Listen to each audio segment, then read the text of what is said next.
Sejam bem-vindos a mais um Kubecast. Este que vos fala é João Brito, seu host favorito. E olha só, cenário novo?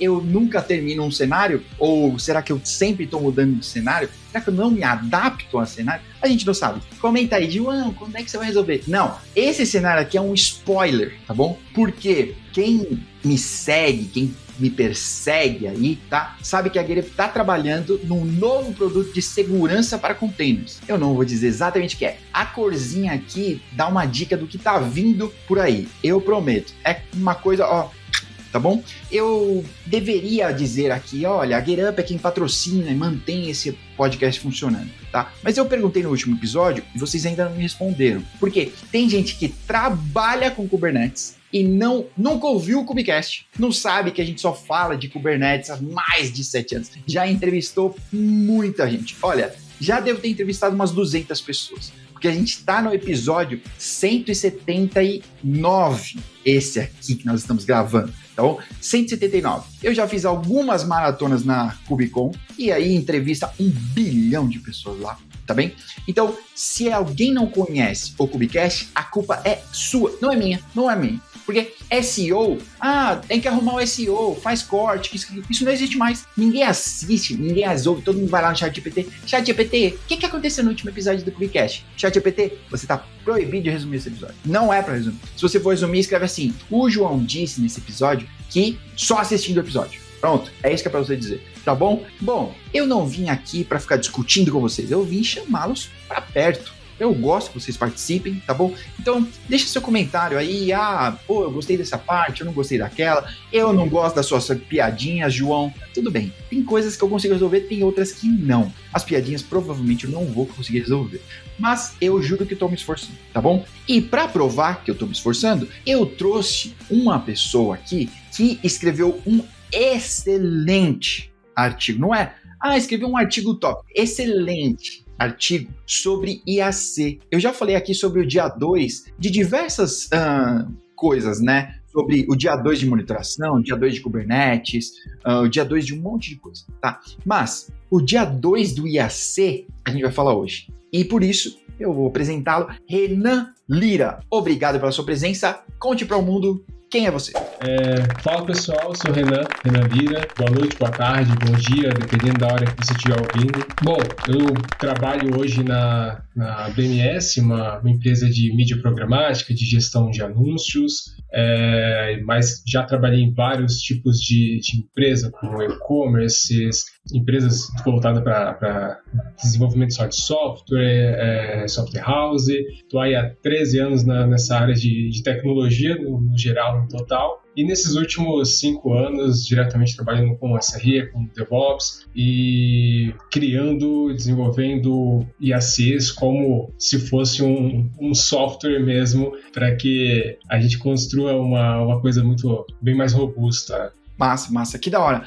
E IAC, para quem caiu de paraquedas aqui, né? Infrastructure as Code, né? A gente já falou umas 10 vezes essa sigla e a gente já falou umas 100 milhões, tá? Em outros episódios. Mas o título do seu artigo é, in English, vou gastar meu inglês aqui, Infrastructure as Code, Lifecycle Management.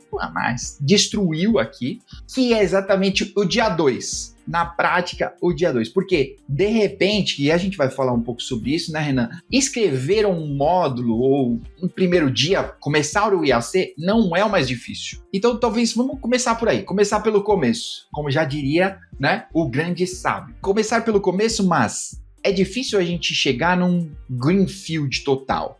Eu vou fazer um IAC para algo que a gente está planejando e não existe empresa, não existe produto, não existe nada. Aí é o mundo dos ursinhos carinhosos, é muito fácil, mas normalmente na vida real aqui a gente tem times diversos, né, interagindo aí com a nossa infraestrutura. E como que funciona esse primeiro passo? Os primeiros passos do IAC, como eu posso começar isso e não virar uma zona de cada um fazer do seu jeito? Boa.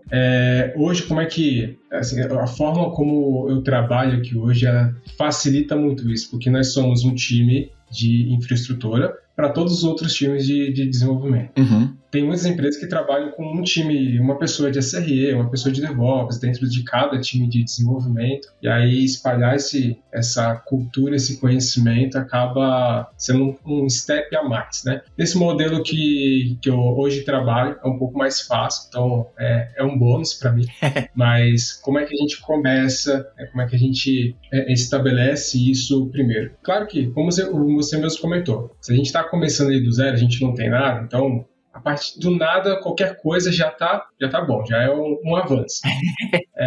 A partir dali, né, quando a gente está começando, acho que uma das coisas mais interessantes para a gente fazer é justamente aproveitar esse momento de início. Aproveitar esse momento de início para a gente pensar no que a gente quer para padronização, para IAC no geral, como a gente quer interagir com esse código de infraestrutura, porque a partir dessas perguntas, dessas idealizações que a gente vai fazendo, a gente entende como a gente quer estruturar o nosso código de IAC. Uma das coisas muito importantes, né, quando a gente fala ali até no título do artigo, você mesmo comentou, Lifecycle Management, a gente está falando sobre gerenciamento de ciclo de vida e que a gente traz esse conceito do desenvolvimento de software. Uhum. O gerenciamento de ciclo de vida, pensando para IAC ou até para software mesmo, é a gente lembrar que a gente vai construir um software, a gente vai colocar ele no ar, e o tempo que ele gasta, que ele tem de vida, vai ser muito maior durante o uso dele do que na construção dele. Então, a gente tem que pensar nesse tempo onde ele vai ficar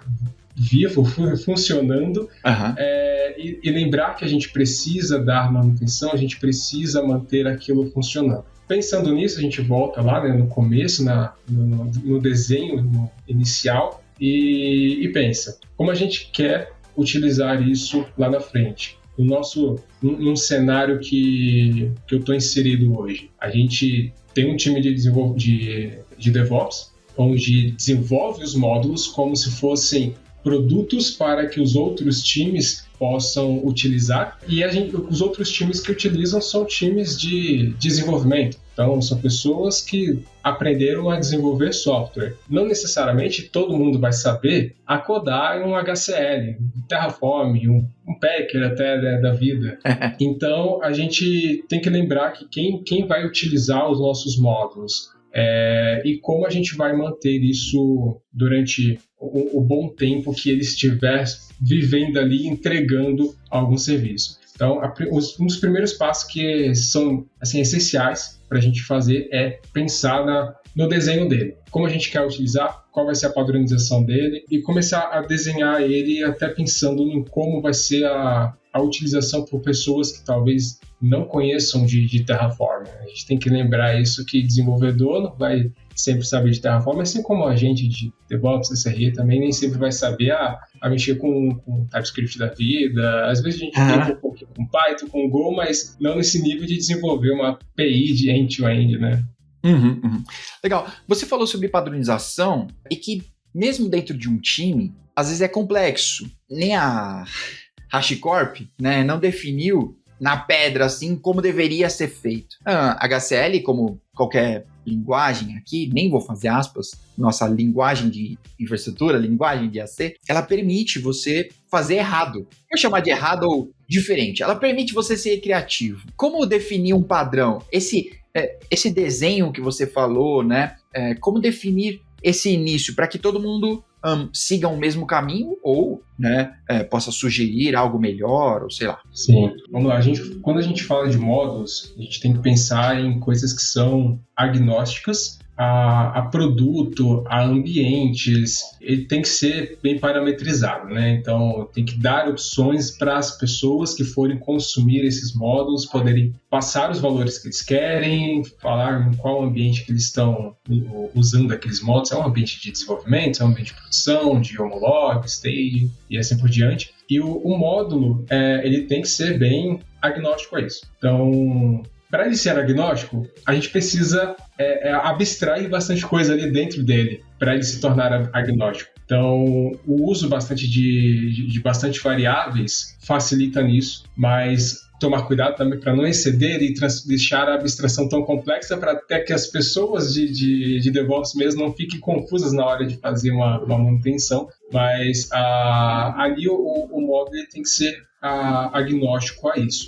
Quando a gente vai falar do próprio time de DevOps, que vai subir algum tipo de recurso, que seja, sei lá, compartilhado para todas as equipes, ou um serviço que seja de DevOps mesmo, de SRE mesmo, e os outros times de desenvolvimento que vão consumir aqueles módulos, aí a gente começa a falar de uma certa padronização ali na utilização dos módulos. A HashiCorp mesmo, ela sugere que a gente tenha uma pastinha, um diretório separado para desenvolvimento, outra para produção. Isso acaba duplicando código.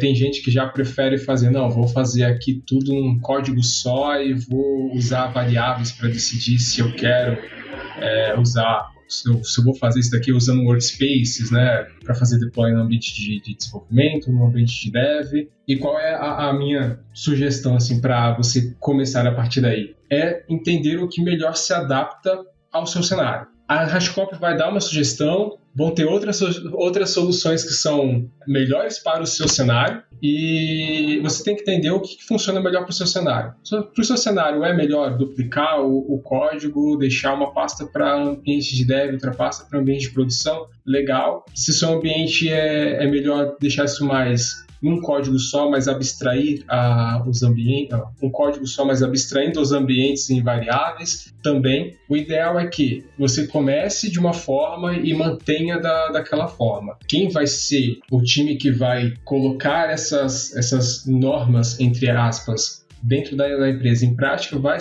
acabar sendo mesmo um time de DevOps, que é quem tem esse papel de compartilhar e colocar a cultura de DevOps em ação ali dentro da empresa. Hoje em dia eu vou ser sincero que eu gosto muito do estilo de você ter um código só e abstrair ali as variáveis para dizer se você está rodando em um ambiente de dev, num ambiente de produção. Uso bastante workspaces, diferente do que a própria HashiCorp recomenda, que é deixar separado em pastinhas. E isso é bem distribuído, bem funcional em todos os produtos, em todas as equipes dentro da empresa onde eu trabalho hoje, porque é um padrão que foi iniciado daquela forma e deve ser seguido daquela forma, senão nem funciona, porque aquilo está conectado com como a pipeline vai rodar e vai fazer o deploy dos seus ambientes, de como você vai compartilhar esse conhecimento com pessoas que estão entendendo agora como funciona o Terraform. Então, a ideia é, entenda primeiro qual é o melhor cenário para o seu ambiente. Entendeu esse cenário? Aí você replica isso e aquilo tem que ser mantido, mesmo porque várias outras coisas vão depender deste padrão. Tá bom. Você falou um pouco sobre abstração. Antes de entrar e tentar entender um pouco mais sobre o que seria abstração e como fazer isso, eu queria saber se você já teve que desabstrair, não existe essa palavra provavelmente, mas se você foi abstraindo, né, e você mesmo usou esse lance de níveis, né, de ultrapassar um certo nível, se você já ultrapassou alguma vez e teve que, dar uns passos para trás, isso já aconteceu? Tentando lembrar aqui, mas eu acredito que sim. Já teve alguns momentos onde o módulo estava tão abstraído que eu mesmo, módulos que não foram nem criados por mim, vamos dar de exemplo, que eu mesmo estava confuso ali na hora de fazer uma manutenção nele, até de entender o porquê que ele estava funcionando. Nessas horas a gente se apoia ali na IA, né? no Copilot da vida. Ajuda a gente bastante a dizer o que aquele módulo está fazendo, só fazer uma perguntinha ali, eu faço no Workspace, mas como é que a gente consegue dar uma manutenção para esses caras? Eu já tive que fazer uma desabstração e uma coisa que eu ouvi até conversando com outras pessoas ali dentro da equipe foi que duplicar código às vezes é melhor do que uma abstração incorreta. Porque uma abstração incorreta ela vai gerar muito trabalho para você de ter que fazer uma manutenção e você gastar horas fazendo uma manutenção que você poderia levar minutos se o código tivesse duplicado. Então, a gente já teve casos assim, de fazer uma desabstração. Você falou, estava tentando puxar aqui na memória, lembrei, realmente teve um caso onde a gente teve que separar módulos de lambdas. Depois a gente acabou voltando, porque pensou numa forma melhor de fazer, mas no início a gente teve que separar os módulos de lambdas, porque tinham umas lambdas que precisavam de alguns valores muito específicos, de uma forma muito específica de funcionar. Então a gente separou módulos, mas acabou que a gente conseguiu acertar esse brinquedinho e deixou tudo num lugar só. Mas já teve casos. Tá bom. Bom, então entrando para abstração mesmo, você usa o lance do Smart Abstraction. Mas hoje nós vamos gastar em inglês. Wizard, patrocina nós.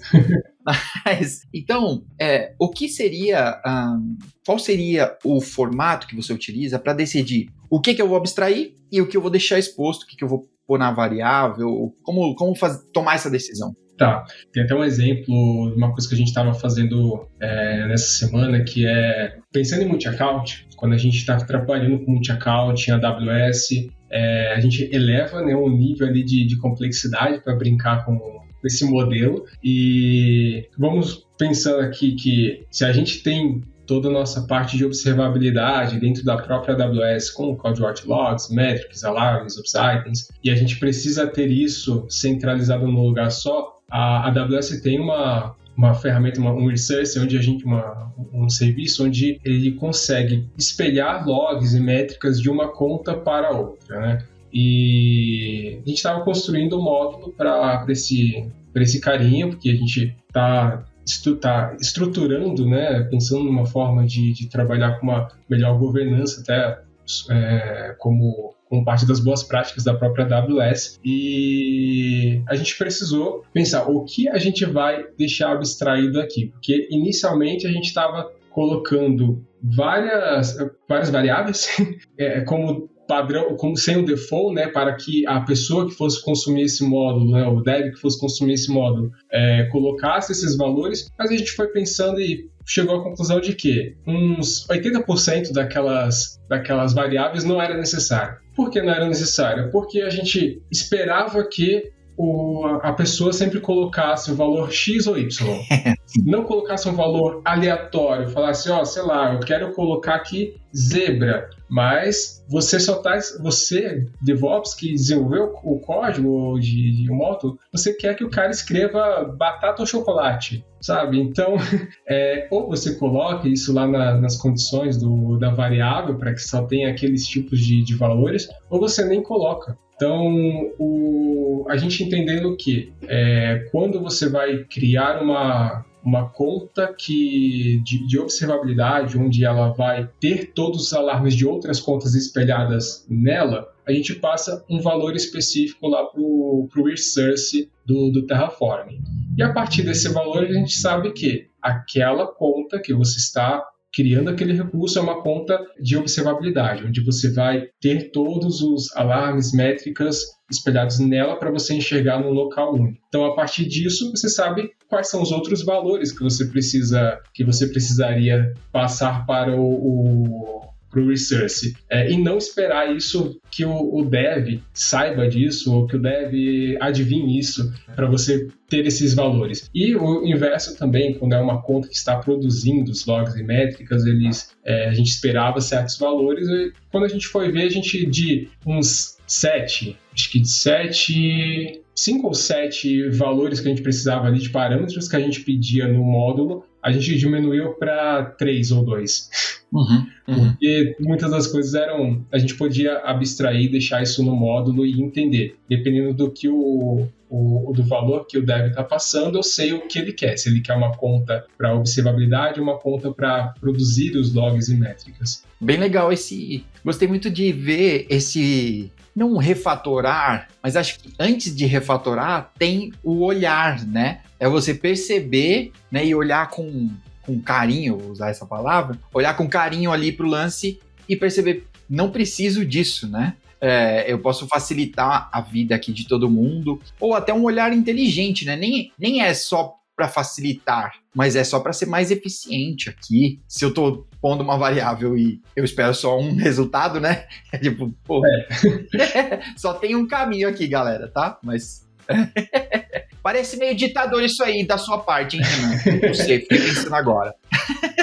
Poderia até ter vários valores, mas ia ficar fora de padrão. Então, numa hora que a gente precisasse criar alguma automação em cima disso, por exemplo, a gente não ia conseguir puxar os valores corretos ali que a gente já tinha pensado no começo, porque tá na nossa cabeça, não na cabeça do dev que tá executando aquilo. Sim, pode crer. A minha próxima pergunta sobre IAC tem a ver com documentação ou passagem de conhecimento. Eu acho que os dois andam bem, na minha visão, andam bem próximos aí, né? A documentação e passagem de conhecimento, principalmente para quem vai utilizar. Como isso é na realidade, aí na prática com vocês? Quais desafios que você enfrenta aí para produzir a documentação, para fazer com que o técnico produza uma documentação? A gente sabe que vocês não produzem isso só debaixo de chicote. Meu Deus do céu, cara. O presencial tem que voltar só para isso, só para a gente voltar a agredir as pessoas e elas produzirem. Diz aí, Renan. Vou contar uma historinha aqui, que do ano passado para o começo desse ano, eu comecei a brincar com o Pulumi. Talvez algumas pessoas conheçam o Pulumi, algumas dessas pessoas odeiem, mas algumas podem amar ele. Eu, sinceramente, eu gostei. Antes de você continuar, abrir um parênteses só para contar por quê. O que o Pulumi se difere do Terraform, que normalmente é o porquê amam e odeiam. Beleza.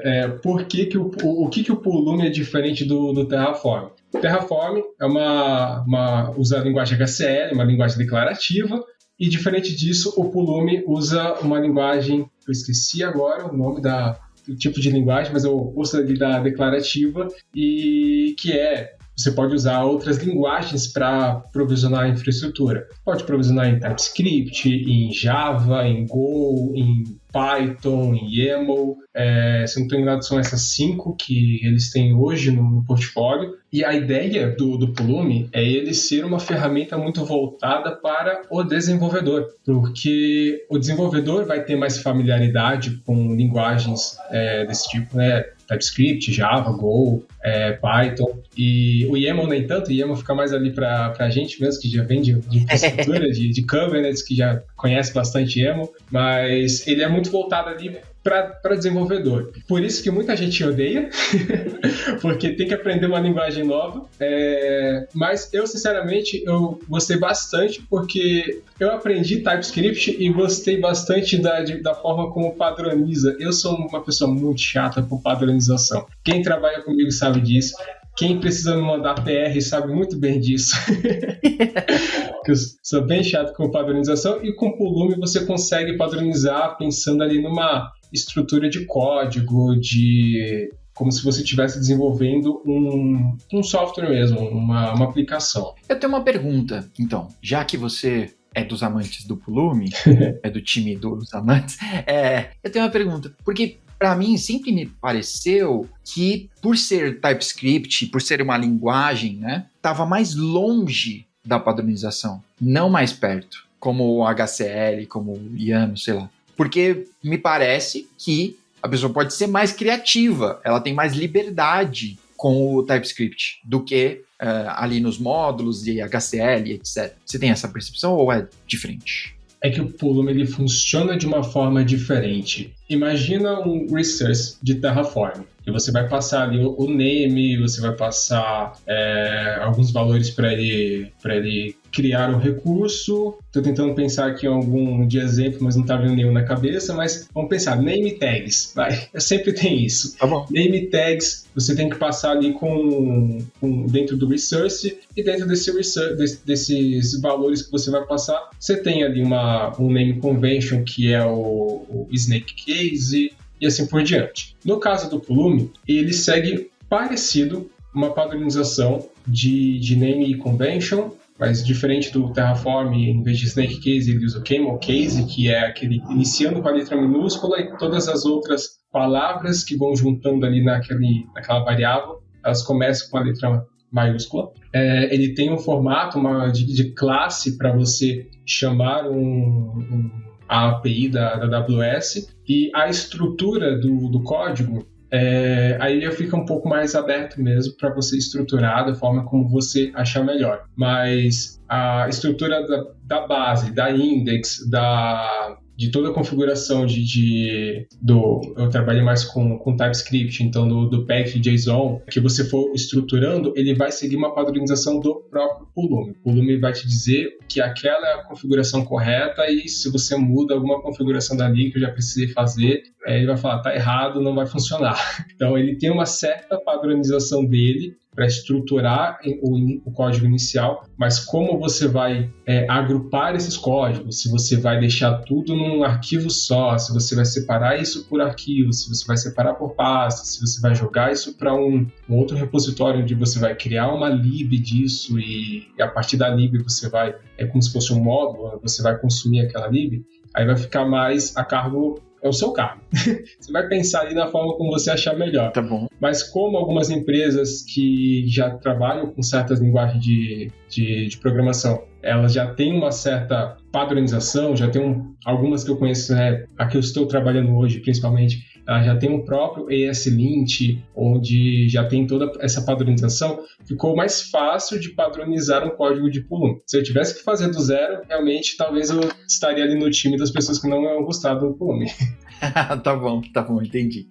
Legal. Tá, eu te interrompi, você ia contar uma história sobre documentação e entrar no Pulumi aí. Isso. Então, quando eu comecei a brincar com o Pulumi do ano passado para cá, eu tive que aprender TypeScript para brincar com ele. Eu poderia fazer com Python, mas como a ideia seria a gente, em algum momento, substituir o Terraform para a linguagem de infraestrutura ficar mais próxima dos devs, a gente foi pela linguagem que o time estava utilizando, que era TypeScript. E como eu tive que aprender ali do zero a utilizar Pulumi e TypeScript também, eu gostei muito da documentação do Pulumi. Ela é uma documentação muito clara.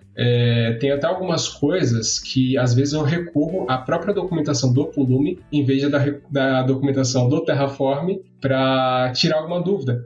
Por exemplo, quando tem alguma mudança se você altera um parâmetro dentro de algum recurso, geralmente nome, se você troca o nome, você vai trigar um replace do Terraform. Então você vai destruir aquele recurso e criar um outro com aquele nome que você está passando. Na documentação do Terraform, se eu não estou enganado, se eu estiver enganado, alguém podem botar aí nos comentários, ele não avisa se os parâmetros se eles forem alterados, vão trigar um replace. Na documentação do Pulumi, isso já é avisado. Sempre tem uma estrelinha vermelha lá atrás do nome do parâmetro, dizendo, se você trocar esse valor aqui, vai ser trigado um replace, vai criar um novo, vai destruir, criar um novo recurso. Então, até para tirar algumas dúvidas como essa, eu vou ali na documentação do Pulumi. E quando eu falei de Pulumi e documentação, uma coisa que eu comecei a fazer, quando comecei a brincar com o Pulumi, criar libs, criar módulos de Pulumi,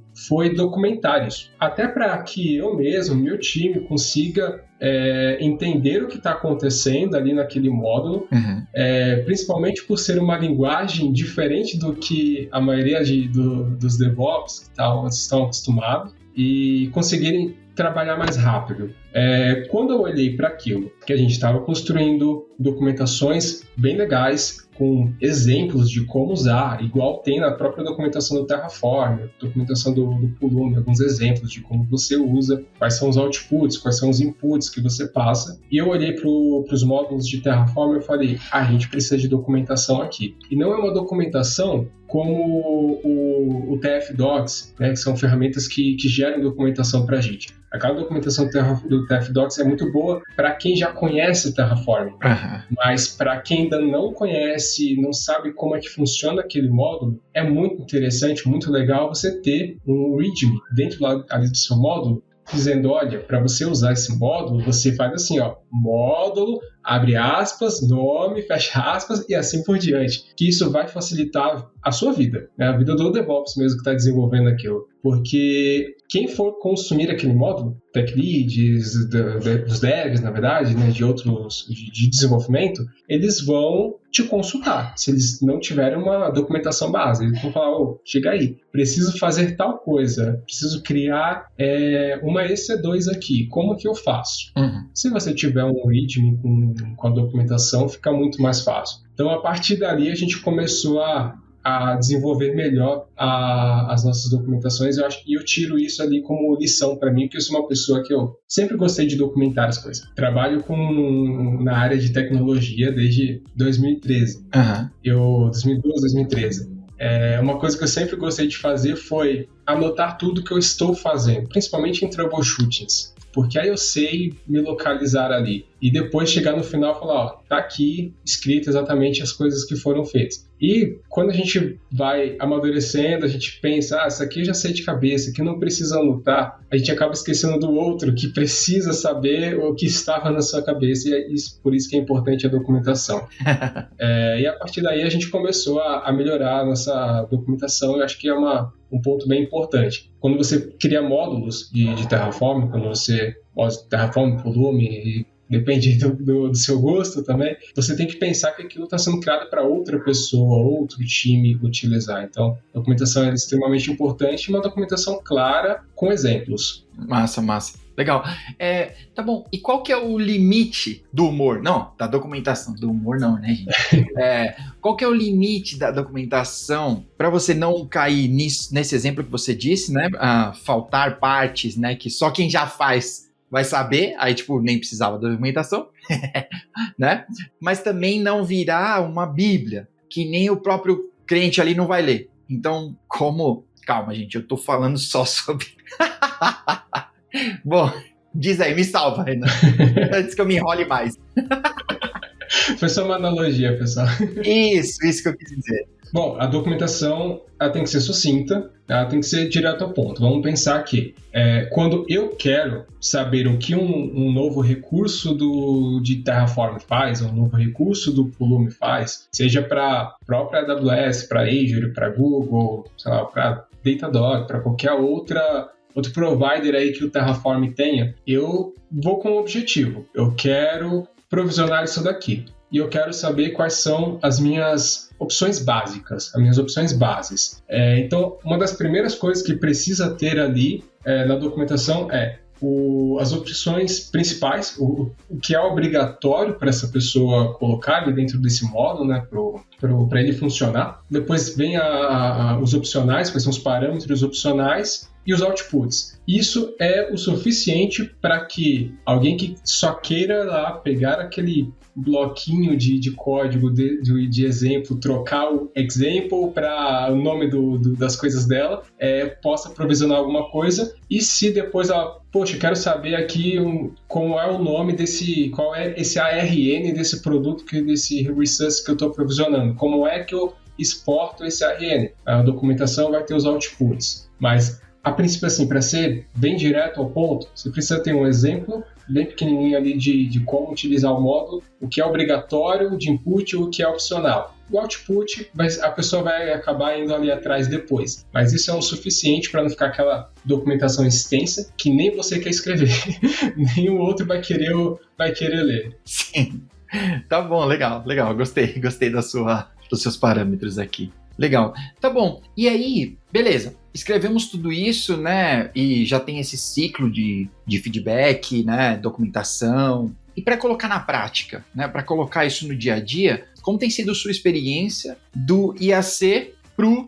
CI/CD, de conectar essas duas partes e fazer o IAC, né, se transformar em ganhar vida? Como eu tinha comentado lá aqui no começo, né? A primeira coisa que você tem que pensar é como esse código vai ser estruturado, como você vai usar, se você vai usar workspace, se você vai usar pastas separadas para ambientes, e a partir daí você vai criando baby steps no seu ambiente local, porque vai ser a partir dali que você vai criar as suas pipelines. A partir do momento que você criou essa padronização de organização do seu código, de workspaces ou diretórios, e criou a primeira pipeline, o restante está fácil, o restante está mais tranquilo de ser feito. A gente acaba também trabalhando, eu gosto também de trabalhar com templates de pipelines. Uhum. Então, é basicamente os módulos, mas para templates, né, para pipeline. Que aí a gente tem essa padronização também ali nas pipelines.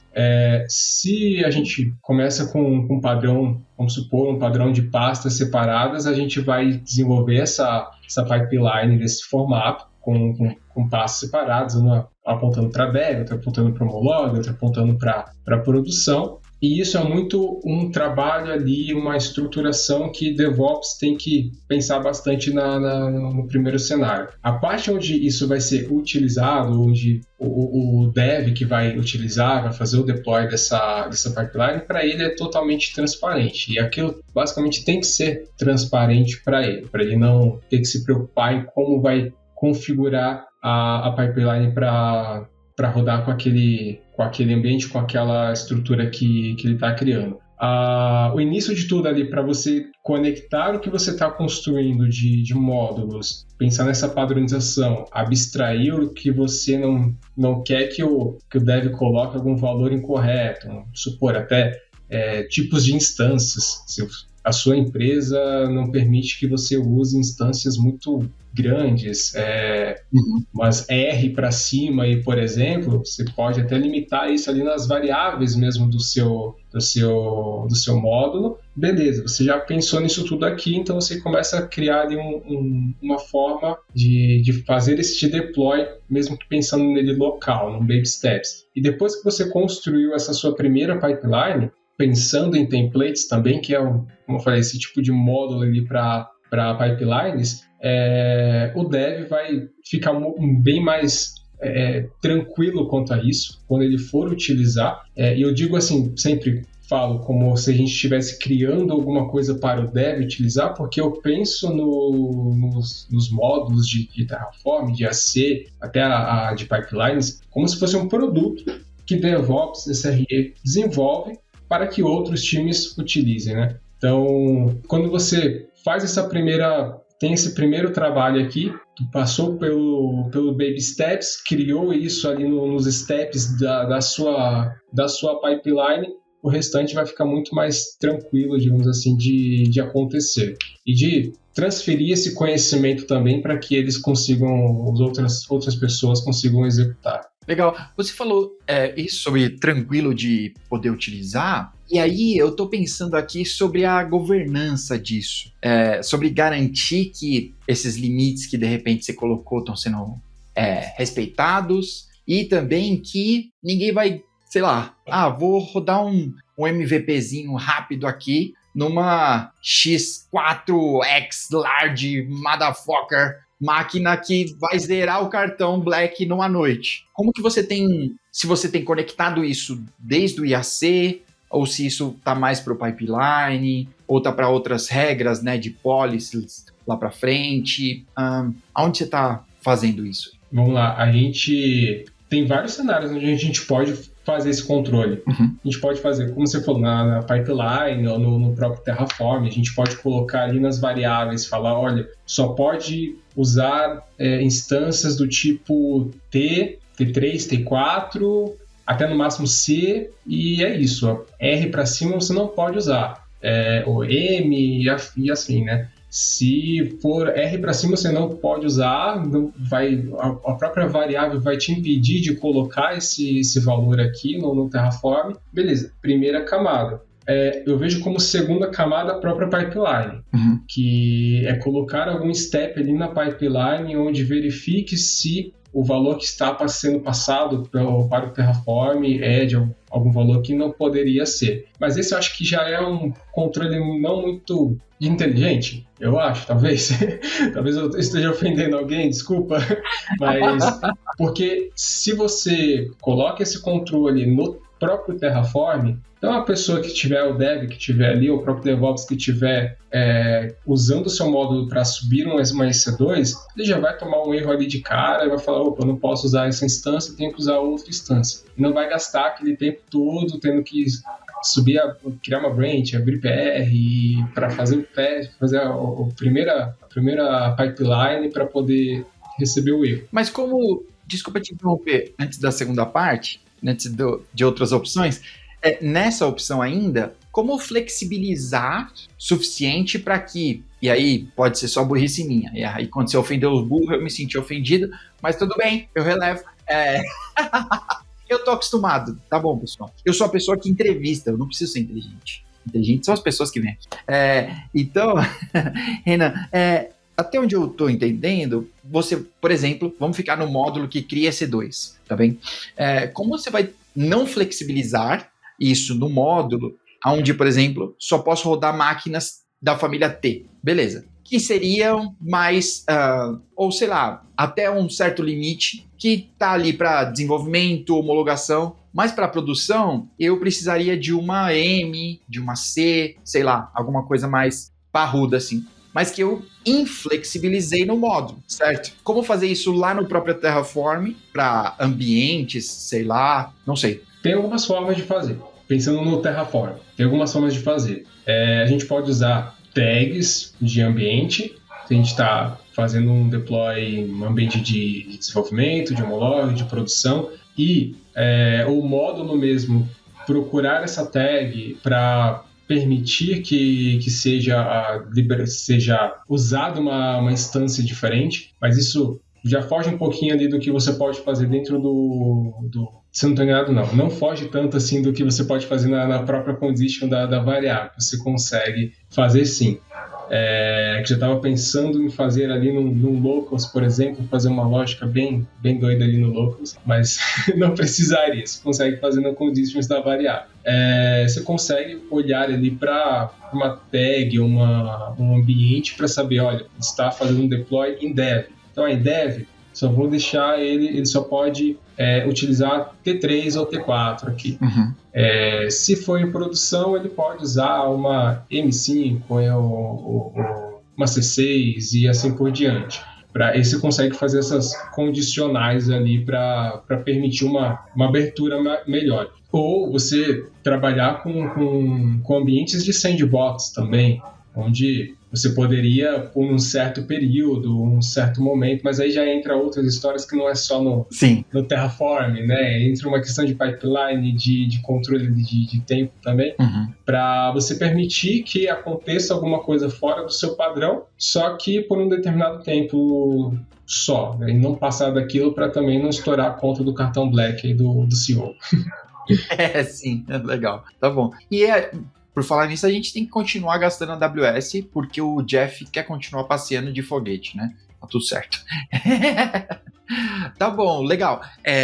Eu concordo com você, acho que eu gosto desse lance da gente poder ter uma certa flexibilidade, mas dentro de limites, né? Você já tá pensando nisso, porque é a velha frase, né, de que, tipo, se alguém fez uma coisa errada, porque ela podia fazer isso. Então, a gente errou na governança aí, né, de permitir, né, que alguém indevidamente ligasse uma C4, né, C6, patrocina nós, C6 ligasse uma... Me perdi aqui na piada, né, mas que ligasse uma C6 X large e ficasse o final de semana, ligasse sexta, né, vou fazer um testezinho hoje. E desligar na segunda. Legal. E você já pagou meia viagem do foguete do Jeffinho. Para esses casos, a gente consegue usar o próprio host anomaly, por exemplo, da AWS. A gente está falando bastante de AWS aqui, porque é onde eu estou mais inserido ultimamente. Eu trabalhei com Azure, nunca mexi na Google, só para teste mesmo, para brincar mesmo, trabalhar de verdade, nunca trabalhei lá, mas a AWS, a gente consegue criar host anomalies, alertas para esse host anomalies, onde qualquer coisa que fuja ali do seu padrão também, aí esse cenário ainda pode se expandir para qualquer outra coisa. Vamos supor que alguma aplicação está escalando além do necessário. Você vai pegar aquilo e não só com má configuração, misconfigurations, né? Que acabou sendo burlada ou passada ali sem ter alguma configuração específica, sem ter uma policy bem definida ali no no seu Terraform. Uhum. Então você consegue, de outras formas, também monitorar o que está acontecendo ali no seu ambiente. Não, legal, tá bom.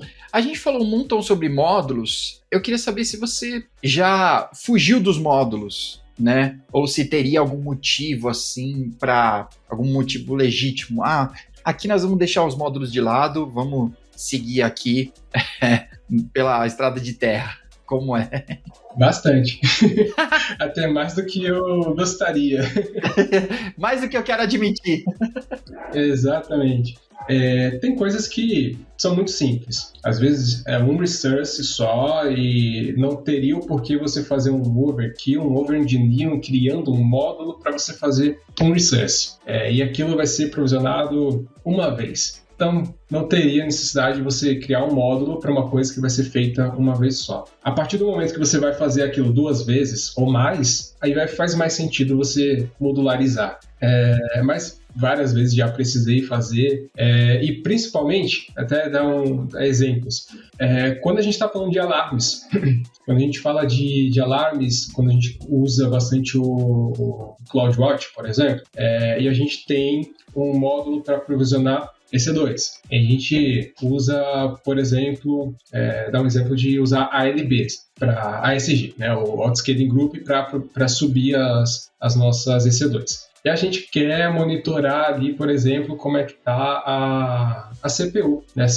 Dá um exemplo bem básico, né? Como é que está a CPU dessas instâncias. Se está passando mais de 80%, 90%, se está batendo 100% e não está escalando, o que está acontecendo. Então, para esses casos, às vezes esses casos são até isolados por produtos, né? Por aplicações que a sua empresa vai ter. A sua empresa pode ter vários microserviços aí que não está rodando em EC2, ECS, em Kubernetes e assim por diante, lambdas, e você quer fazer uma monitoração ali bem específica naquele produto que não está muito saudável. Uhum. Então, para esse caso, você vai acabar subindo ali sem módulo, criando um resource de alarme para ele e fazendo o que precisa para ter uma monitoração melhor. Uhum.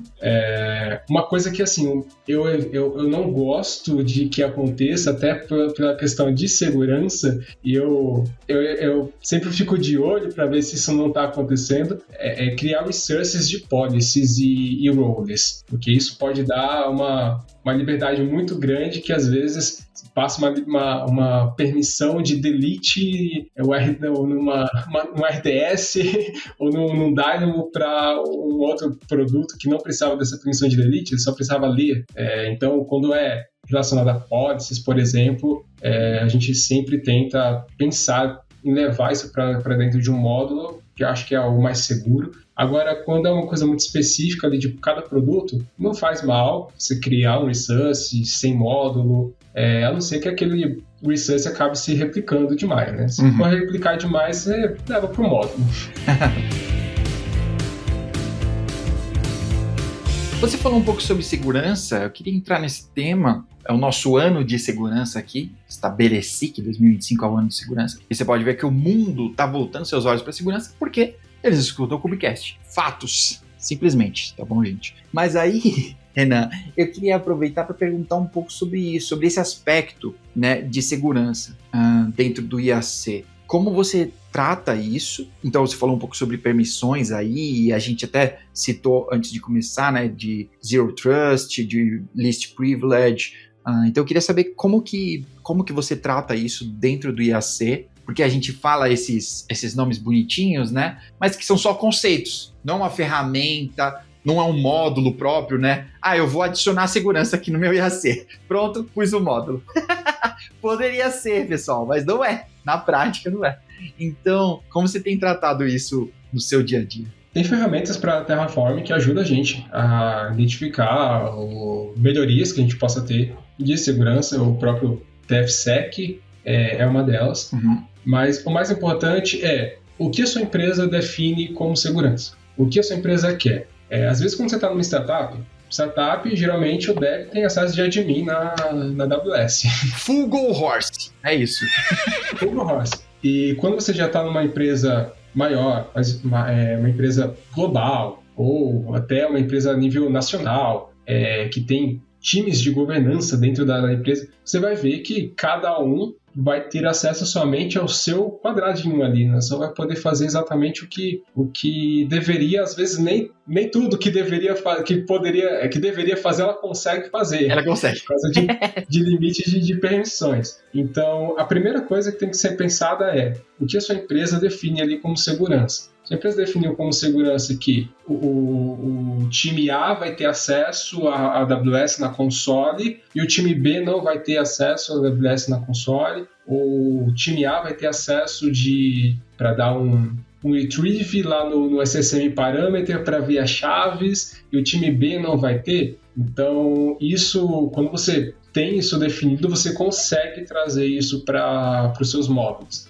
E falar, olha, estou criando aqui a nível de módulo de Terraform os permission sets ou as policies de cada pessoa, de cada grupo das pessoas aqui que vão acessar a AWS, e elas vão ter só essas policies aqui, elas não podem ter um retrieve no SSM Parameter, por exemplo. Então, a primeira coisa que tem que ter é o que sua empresa definiu. A partir dali, você vai construir alguma coisa. Sem isso, você não consegue fazer nada. E você consegue começar a construir alguma coisa no Terraform. Minha sugestão é, sempre comece por algum lugar. Não deixe segurança para ver depois, porque é aquela história. Se você for deixar para ver depois, quando acontecer o problema vai ser muito grande. Maravilha. Então, pensar sempre ali no mínimo possível. Pensar sempre em menor privilégio, least privilege. Se uma aplicação precisa de acesso só de leitura, não dê acesso de escrita e delete, dê acesso só de leitura mesmo. Então, sempre pensando tudo que for construindo, pensando em menor privilégio. E ver qual é a definição da empresa por segurança. Não, massa, é verdade. Mais uma buzzword aqui para vocês, pessoal, Shift Left. Essa eu já falei em alguns outros momentos, né? Que é você pensar o quão mais cedo possível, já trazer segurança o mais cedo possível. Eu gosto do que você disse sobre o que a sua empresa define aí sobre segurança, né? Mas o grande problema é que muitas empresas nem sabem, né? Elas nem definiram o que seria segurança para elas, né? Muita empresa não faz ideia do que seria um CISO ou o papel dessa pessoa, né? Nem sempre a gente tem pessoa suficiente para dar cargo suficiente para todas elas, mas qual seria a responsabilidade dessa pessoa, né? Desse papel aí. E trocando aqui sobre o Shift Left e aspectos de segurança aí, eu gostei que você disse sobre pode ser tarde demais. E aí eu vou voltar aqui no meu jabazinho da minha corzinha laranja aqui, ó. Olha, até minha mãozinha aqui, ó. Onde será que tá minha luz? Achou? Mas que eu já falei em outros episódios aqui, mas para quem tá vindo só nesse, por causa do Renan, então eu vou aproveitar que vocês estão aqui para dizer que a gente tá estamos na porta do lançamento do serviço de imagens hardenizadas, imagens seguras para containers. Porque você tá rodando seu cluster Kubernetes aí com um monte de ferramentas. Quando a gente fala de imagens hardenizadas, muita gente pensa automaticamente, tá bom, eu vou fazer a minha imagem Go aqui, né, com Alpine, e vai ficar sem vulnerabilidades. Tá bom, primeiro, boa sorte. De Go não é tão difícil, mas primeiro, boa sorte, porque, como o Renan falou aqui, olha, você tem que manter isso. Tem um ciclo de vida aí para você manter isso com zero. Hoje é zero, amanhã já não é. Mas o pensamento que grande parte das pessoas esquece é que todas as ferramentas do seu ambiente agora rodam como containers. Por isso elas têm imagens e automaticamente vulnerabilidades nessas imagens. Então, pensa nisso. A gente vai trazer mais informações sobre isso por enquanto, mas eu vou deixar um linkzinho aqui, olha, guilherme.io/0CVE. Do jeito que eu falo, 0 por escrito, né? ZERO e CVE, você já conhece, né? Então, se você quiser saber um pouco mais, acessa lá, porque essa é uma iniciativa muito importante. Eu acho que a gente veio até aqui pensando em Kubernetes, sobre alcançar o mundo, né? O meu cluster agora pode ter 5.000 nodes, 10.000 nodes e por aí vai. Tá bom. Eu só preciso invadir um, querido. Tá? Então, segurança tá voltando, realmente, o mundo tá voltando os olhos para a segurança, né? Imagens de container é o seu ponto de partida, talvez o elo mais fraco na corrente, onde você precisa ficar de olho. E aproveitando aqui, então, um gancho no meu jabá, peguei um gancho, solto um gancho aqui. Você falou do TFSec, né? Eu queria saber que outras ferramentas você utiliza aí no seu dia a dia, né? Com IAC ou administrando esse seu ambiente, né? Que outras ferramentas você utiliza que se conectam a isso, que vão te dar insights e para melhoria ou para criação, não sei. Antes de responder a pergunta, eu vou até aproveitar o que você comentou sobre o Zero CVE. Não, eu fiquei bem empolgado com essa notícia, porque eu não uso Kubernetes hoje em dia. Uhum. Eu trabalho muito com ECS. E tá tudo bem, gente. Tá tudo bem se eu não trabalhar sempre com Kubernetes, tá? Exato. Eu trabalho bastante com ECS. E muitas das ferramentas que eu vejo hoje no mercado são voltadas para Kubernetes. E ter uma ferramenta que é agnóstica da plataforma que você está usando e trabalhar com zero CVEs, num container zero CVEs, assim, independente da plataforma, isso é bem interessante. Inclusive, é uma das coisas que eu estou bem empolgado para testar, tá? Que legal, que legal. Então eu vou aproveitar que você me abriu esse espaço aqui no nosso podcast para te dizer, né, cara, porque as pessoas realmente esqueceram disso, sabe? Desde 2013, então com certeza você passou por isso. E você trabalha com muito EC2 aqui, né? Então a gente não teve, até pouco tempo atrás, todo um cuidado com o SO que a gente tinha na nossa máquina. Tinha um hardening daquele SO, a gente tinha, aqui na minha empresa só pode usar Hell, aqui na minha empresa tem um SO X que a galera hardenizou, tira pacote, bota pacote, só atualiza quando eles mandam e etc. Só que quando isso foi para dentro dos containers, isso saiu da mão de segurança e eu acho que eles foram meio excluídos do rolê, né?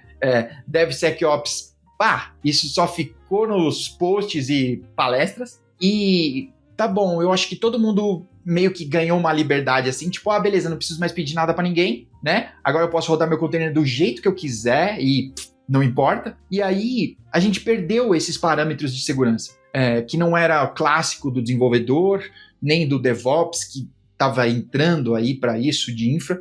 E aí a gente precisa voltar a olhar para isso. Qual que é o SO que você está usando para suas imagens? Né? Você está usando um Debian? Sabe-se lá qual versão? Você está usando... eu estou usando Alpine.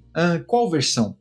Quando foi a última atualização que teve, sabe? Qual controle a gente está tendo disso? Não só a minha aplicação está sendo atualizada, e quando eu digo aplicação em geral, seja ela o MySQL. O MySQL... Não, o MySQL não precisa de atualização. Tá bom, mas talvez a imagem, né? A imagem dele tenha vulnerabilidades e precise de uma atualização. Ainda pode ser o MySQL X que você está utilizando, mas a imagem, o SO, entre aspas, aqui, precisa, né? Então, legal, cara. E eu gosto dessa abordagem, porque a gente não está preso a Kubernetes. Tem container em outros lugares, e tudo bem, tá bom, pessoal, ter containers em outros lugares, tá tudo certo. O ECS faz um ótimo trabalho. É top o ECS. Eu costumo pensar que depende muito da sua necessidade, né? Você quer só rodar um container?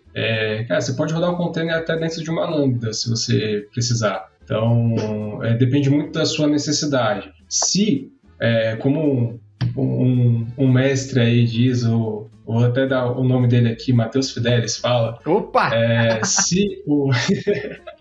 Se a plataforma, né, se o Kubernetes, por exemplo, faz parte da sua solução, então tudo bem colocar Kubernetes. Se ele não faz parte, não tem necessidade de você colocar um over-engineering ali.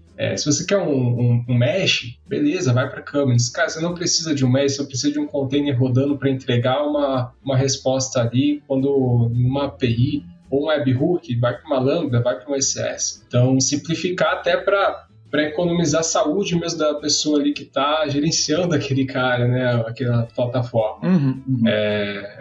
Então, tem outras ferramentas além do Kubernetes que são bem legais, são bem boas também. E eu acho que é bem legal quando a gente tem essas soluções pensadas para um ambiente mais agnóstico. Você comentou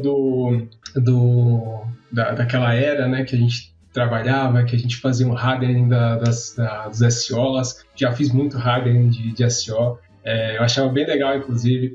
Eu, quando saí da faculdade, eu comecei eu falei, eu quero trabalhar com segurança. e trabalhei uns 2 anos ali com segurança de rede, né, com empresas pequenas, de pequenas e médias, gerenciando firewall, já tive até que lidar com ataque de ransomware. Nossa, então já passei, bem naquela época que estava tendo vários ataques de ransomware, então já passei por essa parte, e o que eu vejo que hoje em dia as pessoas, principalmente na área de desenvolvimento, de até DevOps, SRE, enxergam a área de segurança, enxergam muito como uma burocracia para chegar do outro lado, fazer o seu deploy e colocar as coisas para rodar. Então, acho que por esse movimento, isso é um achismo meu, tá, galera?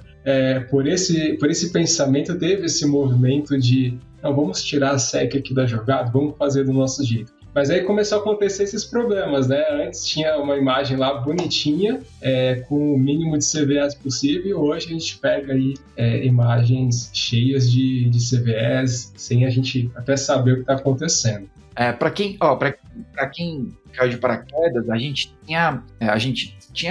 tem um projeto open source, que é o Zora, que ele escaneia seus containers, né, para te mostrar quantas CVEs. Assim como o Triv, o Zora ele reúne vários scanners, né?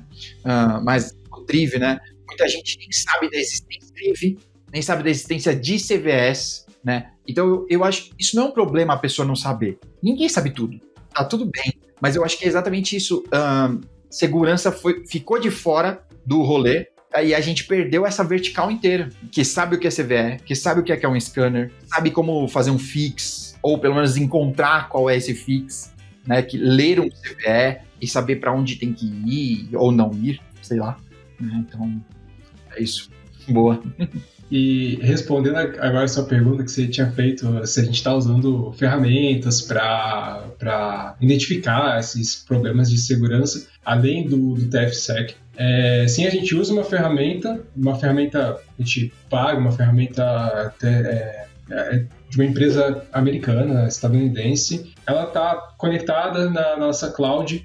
Além disso, ela tem agentes rodando dentro dos nossos containers, dentro das nossas instâncias de C2, fazendo varreduras. Então a gente recebe esses alertas de CVEs ou de misconfiguration, que também vai olhar ali para o CloudTrail, por exemplo. Então, se algum engraçadinho for lá e fazer uma mudança de role, por exemplo, deixar tudo aberto, colocar um security group e porta 22 aberta para o 000, a gente recebe um alerta sobre isso e consegue agir rápido. Eu acho que ter ferramentas para auxiliar isso é de extrema importância, e até vou linkando isso com o tópico principal, né? Se a gente trabalha com módulos e todos os produtos estão usando módulos, isso é importante, né? A gente consegue resolver essas coisas muito mais rápido. Se, por exemplo, é algum misconfiguration que a ferramenta pegou e esse misconfiguration está lá no nosso módulo, a gente consegue aplicar isso e fazer o deploy de todas as infraestruturas de cada um dos produtos, usando a versão nova, a release nova do módulo, e resolver esse problema de uma vez. Então a gente usa ferramentas para ajudar a gente a ter essa visibilidade, além do que a própria AWS já fornece. Não, que legal. Eu adorei nosso papo aqui. Eu tô caminhando para um final aqui, mas ciente que tem mais coisa para a gente falar sobre isso, né? Não é um assunto simples para começar, eu acho, mas é um assunto que exige começar. Eu acho que você falou muito bem disso, né? Começa, né? Tem que ter os primeiros passos aí, né? Muito bom, cara. Gostei muito de saber da sua experiência e de ganhar um pouco, né, da sua experiência para cá, pra gente, tá? Obrigado, cara, obrigado. Pra gente terminar, eu sempre peço para as pessoas, né, alguma coisa para desopilar, pra gente sair do IAC, sair do Terraform, parar de pensar nisso, né? Sonhar com módulos de Terraform ou módulos de Pulumi, né? Eu acho que Não sei qual pesadelo deve ser pior, né? Módulos de terraform ou de volume. Qual que você vai acordar à noite, tá bom? Mas, pra gente sair desses pesadelos, diz aí, Renan, o que você faz pra relaxar ou não relaxar, né? Depende, né? De repente você fala, eu faço Muay Thai. Aí não sei se é relaxar. Relaxar de um lado, não relaxar do outro, né? Diz aí, Renan, sua dica. Eu tinha pensado numa recomendação de série, mas eu sei que muitas das pessoas que passam aqui recomendam série. Tá bom. Eu vou dar a recomendação da série, mas antes vou dar uma recomendação de um joguinho, de um jogo que eu tô jogando. Tá bom. Eu sei que ele tem para várias plataformas, então eu tô jogando hoje no PS5, mas eu sei que ele tem para várias plataformas, que é o Hollow Knight. Tá bom. É um joguinho de plataforma. Ele, pra quem gosta aí de Metroid, de Castlevania, ele é bem nessa pegada, é Metroidvania. Não sei se você vai relaxar jogando ele, porque ele tem momentos que é bem irritante, é um jogo é um pouquinho difícil, digamos assim, mas é compensador quando você consegue ganhar, que justamente por ser difícil, quando você ganha, você fica se sentindo a pessoa mais que espera o melhor do jogo possível. Que nem quando você tá ali com bug o dia inteiro, 2 dias, não consegue resolver e do nada você consegue resolver e você sai daquela sensação de eu sou uma porcaria, não presto pra essa área, vou mudar de área. Quando você consegue resolver, você pensa que eu sou o melhor dessa área aqui, eu sou o melhor e acabou. Merece uma promoção até, tá louco? Merece. É a mesma sensação. É muito bom esse joguinho, eu recomendo. Legal. Mas pra quem não é dos jogos, quem curte assistir mais uma série, saiu recentemente a segunda temporada, começou a sair a segunda temporada de Fundação, que é uma série que tem na Apple TV. Pra quem gosta de Star Wars, vai gostar da série, mas não vai esperando lutinha de sabre de luz e arminha laser. É bem parecido com Star Wars. Bem parecido é demais, né? É parecido com Star Wars, mas na questão política, também é uma história onde passa ali vários planetas e uma organização que controla tudo. Acho que é bem interessante. Eu gosto desse tipo de história. Legal, que da hora. Cara, eu acho que uma grata surpresa foi Andor, a segunda temporada ter sido tão boa assim, né? Teve muita politicagem, assim, mas eu acho que dá até um aperto no coração da gente ver quão parecido é com a nossa realidade, né, cara? Sério. Não vou entrar nessa. Sim.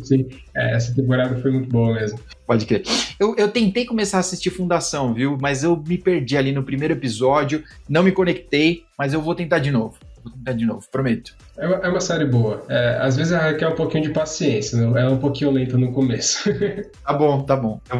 Eu vou entrar nessa. Eu tenho uma não recomendação aqui, gente. Poucas vezes eu faço não recomendações aqui, mas eu entrei num bait que eu quero te salvar, tá? Preste atenção nessa não recomendação. Por quê? Todo mundo para e estamos no momento Pedro Pascal. Pá, Pedro.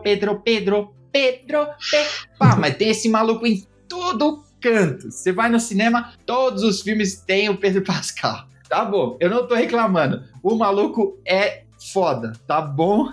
E lindo ainda, né? O cara é bom e lindo, não tem defeito, né? Mas eu quero te salvar aqui, olha. Amores Materialistas, é o novo filme dele, é uma comedinha romântica ali, com a mina dos 50 Tons de Cinza, que eu esqueci o nome dela. Cadê aqui? Eu deixei aberto numa aba, mas não sei o nome. Dakota Johnson e com o Chris Evans, o Capitão América. Eles 3 ali que vão girar essa parada. Mas olha, não não gastem seu rico dinheirinho pra ir no cinema assistir essa porcaria. O filme é muito ruim, sério, gente, é muito ruim. A história não engrena, não vai pra lugar nenhum, fica na mesma bobagem de sempre, sabe? Nem essa gente bonita toda não consegue fazer a história andar. Tem algo a mais, assim, tá bom? Então, não entre nesse bait. Se for assistir o Pedro Pascal, vai assistir o Quarteto Fantástico, que tá muito legal, vale a pena assistir no cinema, tá bom, pessoal? Efeitinhos e tudo mais, Galactus gigante, vai assistir, esse vale a pena, tá bom? Então, tá aí, fica a minha não recomendação, tá bom? É bom saber, esse daí eu não assisti, nem vou assistir também. Não entra nessa, não vale. olha, não vale tudo isso só para ver o Pedro Pascal tomando banho, tá bom? 3 segundos e acabou. Acabou a alegria do filme. Bom, Renan, obrigado pelo seu tempo aqui. Olha, nós estamos numa sexta-feira à noite gravando isso aqui, gente. Olha a disposição do Renan em compartilhar esse conhecimento com vocês, tá bom? Então, agradece aí e escreve que dia da semana que você tá ouvindo. Eu tô assistindo aqui vocês e é uma terça à tarde, tá bom? A gente tá numa sexta à noite gravando isso aqui, beleza? Renan, muito obrigado. Se você quiser deixar umas últimas palavras aí pra galera, esse é o momento. Obrigado novamente pelo convite, por estar aqui, compartilhando conhecimento. Eu já escutava o Cubicast há muitos anos. Eu costumava, na época que eu estava empolgado, né, que eu estava indo para academia, eu costumava ouvir durante o treino, achava bem legal. Já ia exercitando a cabeça e o corpo ao mesmo tempo. Legal. E fica aí de agradecimento também pela galera que está escutando. Qualquer dúvida, pode deixar nos comentários. Se quiser, pode deixar meus arrobas aí na descrição para o pessoal. Com certeza. E falar comigo se tiverem qualquer dúvida. Fica à vontade. Obrigado. Valeu demais, Renan. Valeu para vocês que nos ouviram até aqui. Não esquece de curtir, compartilhar, todo aquele negócio que você sabe que tem que fazer para me ajudar. E a gente se vê no próximo episódio. Até mais. Boa sexta para vocês. Vamos beber, eu vou tomar uma coca e a gente se vê no próximo. Tchau.